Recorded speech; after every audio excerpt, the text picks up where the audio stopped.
இன்றைக்கி நம்ம என்ன பார்க்க வந்திருக்கோம்னா ஆர்ஓ ஃபில்டர் மாற்ற வந்திருக்கோம். ஃபில்டர் வந்து கழட்டி பார்த்தா இன்னும் கருப்பாக எப்போ மாற்றுறீங்க கேட்டால் 1 வருஷம் ஆகுதுன்றாங்க.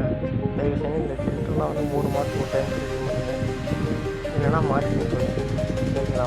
1 வருஷத்துலாம் யூஸ் பண்ணக்கூடாது. உள்ளக்கிற ஃபில்டர் தான் ஒரு 1 இயர் ஒரு டைம் இருக்கிற மாதிரி இருக்கும். 3 ஃபில்டரும் அந்த சைடுக்கு வந்து நீங்கள் க்ளீன் பண்ணி போட்டால் போதும். இது வந்து நீங்கள் வந்து ஃபில்டர் பிளாக்காக இருக்கும். பேர் வந்து மெமரின்னு சொல்லுவோம் ஓகேங்களா. இதில் வந்து நீங்கள் வந்து ஒரு 2 லெமன் எடுத்து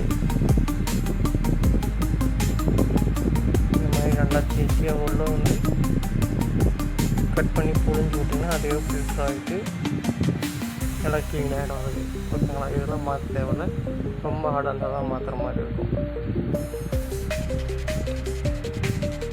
இதுதான் புது ஃபில்டர் எப்படி ஒயிட்டாக இருக்க. பழைய ஃபில்டர் பிளாக் ஆகிடுச்சு ஓகேங்களா. அந்த ஃபில்டரை மட்டும் 3 மாதத்துக்கு ஒரு டைம் பார்த்தீங்கன்னா கொஞ்சம் நல்லாயிருக்கும். இப்போ எல்லாத்தையும் மாட்டியாச்சு. இப்போ பாருங்கள் தண்ணி எப்படி இருக்குன்னு பாருங்கள்.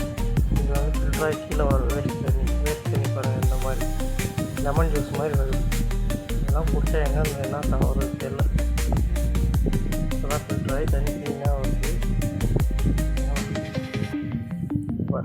இதில் ஃபில்டராகி வர தண்ணி நல்லா க்ளீனாக இருக்கும், நல்லா சாஃப்டாகவும் தண்ணி.